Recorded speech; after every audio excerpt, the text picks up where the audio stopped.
Welcome to my channel, the XJW Freedom Fighter, the that exposes the wrong doctrines of the Jehovah's Witnesses, especially here in the Philippines.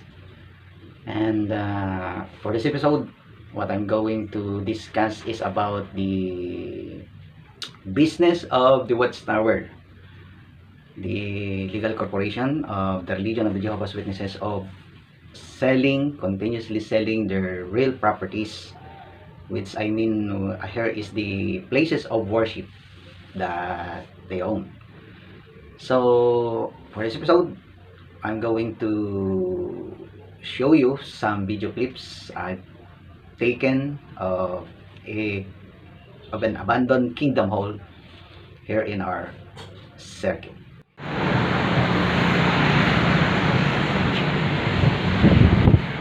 Yan po yung kingdom hall ng Kabalan congregation dito sa Olongapo City.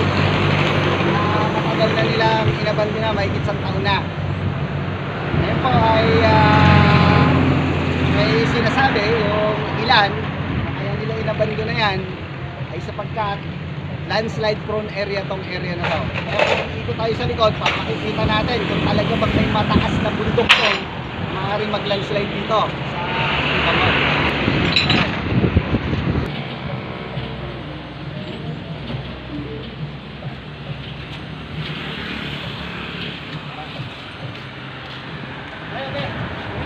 Hanggang likuran ng Kingdom Hall na tinignan natin kanina doon sa harapan.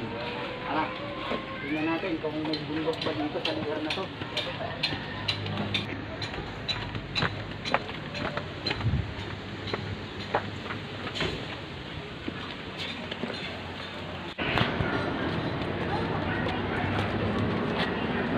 Umaga. Ano po ba to? May nangyari na po bang landslide dito kahit kailan dito sa lugar nyo? Wala pa naman. Wala pa. Alam niyo po ba yung kingdom hall na yan? Dun sa harap ng mga saksi niyo ba? Tagal na pong bakante, di po ba?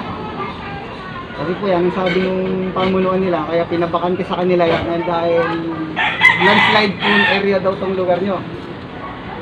O, wala po pala si Jotam, ano po? Sabi po akong saksi niyo ba? Kaya ako pinukunan yan dahil may vlog ako, ini-expose ko yung mga yung mga kamalian nitong religion na to. Kasi po kawawa sila. Tingnan nyo, matapos nilang bayaran tong kingdom na to, yung mga kapatid dito sa Kabalan, ay pinaalis sila dyan. Nalipat sila sa malayo sa bayan. Ano pa pala pangalan nyo, kuya? Hindi po ako taga-rito. Ha? Po ako taga-rito, may kapatid na po. Sa tingin nyo po kayo, itong lugar nito, maglalan sila dito, magkakaroon sila itong elevation na to? Wala mo nangyari mo. Yung mga kasi sinasabi naman. Wala akong magkaroon ng landslide dito. Oo, si Wala akong magkaroon ng landslide dito. Yung talagang bulldozer. Wala rin mga... Iyon, wala yan. Itong slope na yan, banayad, di po ba? Itang dito naman natin banayad to eh. Paano maglalang-slide dyan? Kaya nga. Sige po. Sige po, salamat po. Kunan mo, kunan.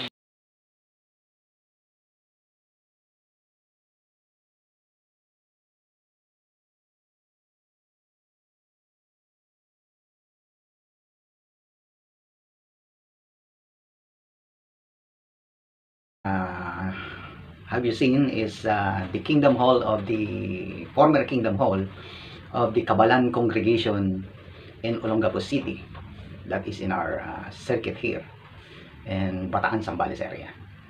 So that Kingdom Hall has been used by the Kabalan congregation of Jehovah's Witnesses for, if I'm not mistaken, more than a decade.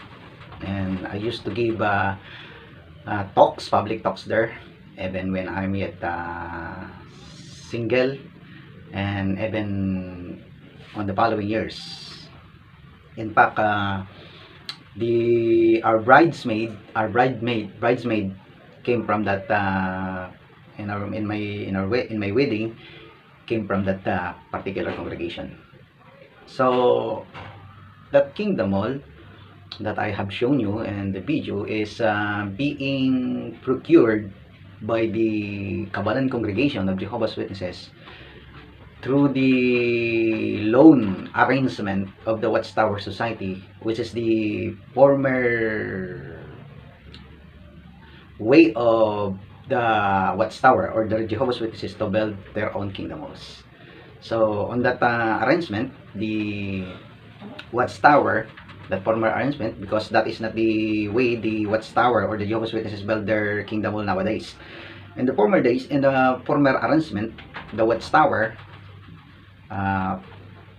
Philippines in particular, here in the Philippines, has loaned a sum of money to the Kabalan congregation of Jehovah's Witnesses many decades ago. So the congregation has to pay the Watchtower that sum money in installment basis. So for more or less 2 decades, the Kabalan congregation has continuously paid their monthly installment to the Watchtower Philippines. But this past 2 years, the Watchtower has ordered the congregation, the Kabalan congregation, to transfer to the New Kingdom Hall in the downtown of Olongapo City. That is more or less 3 kilometers from their former Kingdom Hall. So many reasons came out why the Watchtower has ordered them to abandon their former Kingdom Hall, their own Kingdom Hall, and to continue their meetings at the Kingdom Hall in the downtown of Olongapo, which is, as I've said, about 3 kilometers from their own Kingdom Hall in the Kabalan area. So, what are these reasons? One of the reasons that came out circulating and the community of the Kabalan congregation is that the Watchtower has said that the Kingdom Hall, their own Kingdom Hall in Kabalan, is situated in a landslide prone area. That is why I have made that visit on the vicinity of the Kingdom Hall to ask some people about any occurrence of a landslide in their area. And in that video, I have shown you 2 people. One is a relative of a resident there. The man is a relative of a resident there, and the other is a long-time resident. The old woman is a long-time resident of that area. They do not know of any landslide that has happened in the past, and that is why the Kingdom Hall is still standing there with no report of an incident of a landslide. But that reason of being a landslide prone area is circulating to some of the members of the Kabalan congregation. And I do not know for certain if that is the real reason that the Watchtower has given the brother. That is why they have ordered the Kabalan congregation to move in the downtown area and to continue their meetings in the newly built Kingdom Hall and the downtown of Olongapo City. It is the case that they have given that. It is very clear in the outset and also on the photo which I will give you here, taken from the Google Maps website, that it is almost impossible for a landslide to occur there. So if that is their reason that they have given to the Jehovah's Witnesses in Kabalan, we can say that it is a very silly question. So regardless of any reason why the Watchtower has ordered the Kabalan congregation of Jehovah's Witnesses to move or to abandon their own Kingdom Hall, it is very evident that it is not for the interest of the congregation, Kabalan congregation, that they have made that decision. Because if you will see in the map of Olongapo City, the Kabalan congregation is situated in the last 2 barangay of Olongapo City, bordering the town of Bataan. And the members of the congregation is scattered up to the boundary of Bataan, which is an elongated figure, in if we will figure it out in a geographical manner. So all in all, if I'm not mistaken, the former Kingdom Hall is situated about 4 kilometers, if I'm not mistaken, to the farthest member of their congregation. So they will have to travel another 3 kilometers to attend their meetings in the downtown of Olongapo. But as we all know, the meetings is canceled now because of the pandemic. So they have to attend their meeting in their own houses. But then again, if they will have to decide to return to their kingdoms, attending their meetings in the kingdoms, they will have to travel farther from their own houses. So it is not for the interest of the members of the Kabalan congregation. And how about for the reason of the putting the interest of the people or the territory, which they say their priority, to give them a witness and to teach them about which they call the truth, the religion. They are living in the 2 barangays of Kabalan and Old Kabalan, New Kabalan, at the entrance of the city, with a distance of more or less 8 kilometers from downtown. So it will be very difficult for an uninterested person or a Bible study. It will give him a difficulty to attend the meetings in the downtown because it is far away. Unlike if the Watchtower will continue to make the meetings available in the community with the Kingdom Hall in the midst of the community, it will be easier for an interested person or their prospect to attend their meetings in the Kingdom Hall. But apparently, that is not the priority of the Watchtower when they have decided to order the Kabalan congregation to move further to downtown to attend their meetings in the Kingdom Hall in the downtown area. So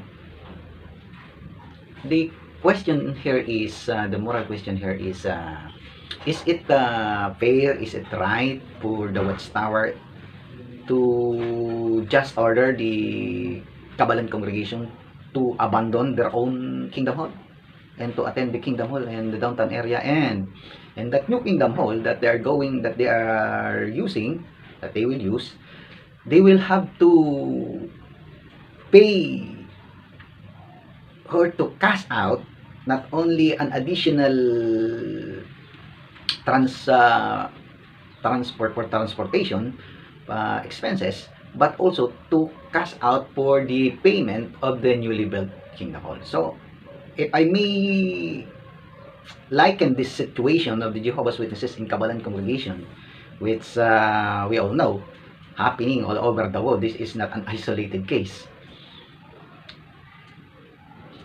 I will liken this to a motorcycle vehicle, or a motorcycle, or a bike motorcycle, wherein a person has procured this from a trading company and get it by installment payment. So they brought home his motorcycle or his bike and continue to pay his premium for 3 years, because that is the paying period to fully pay his motorbike. But then when he has already fully paid his motorbike, the trading company has notified him that he has to surrender his bike to the company, and they were going to give him a new motorbike, because the old motorbike is already high in maintenance expenses. So if you are that person, are you going to allow that arrangement? Well, maybe you will do that if they will tell you that the amount you already paid for the old motorbike will be deducted from the amount you're going to pay for the new bike. That will be called a trade-in. But then when the Watchtower sells their places of worship like Kingdom Halls and Assembly Halls, they do not reimburse the brothers who has faithfully paid their loans from the Watchtower. So I will leave it to you. If it is proper for them, it is a just way to treat the brothers like that. So that is what is happening. And in the future, I'm going to discuss yet another topic like this one.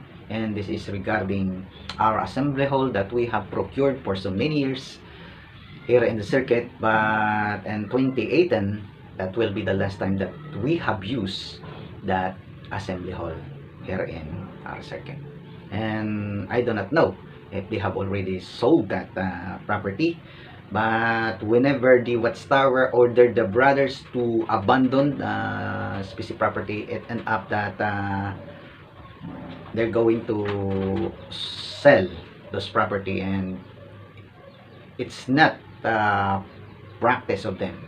It is impossible for them to reimburse the brother of the expenses that they have put in to those projects, which they called a project giving glory to God in the community. And they even dedicate those places of worship to God, but at the end they sold those places of worship, and they end up in worldly people. They call it worldly people, and those worldly people uses those former places of worship and whatever purpose they deem it beneficial for them, even to build their own churches, and that dedicated place of worship, formerly dedicated place of worship to Jehovah God. So that is the case regarding the places of worship here in our place. And as I've said, this is not an isolated case. We all know in the XGW community that many places of worship is being sold every day by the Watchtower all over the world, and they do not reimburse the brothers for that. That is why some congregations has filed cases, and some of them are those who oppose for that kind of arrangement of those tower has been disfellowship or exposed by the Watchtower as apostates or rebellious people. So that is all for this episode, and thank you for watching.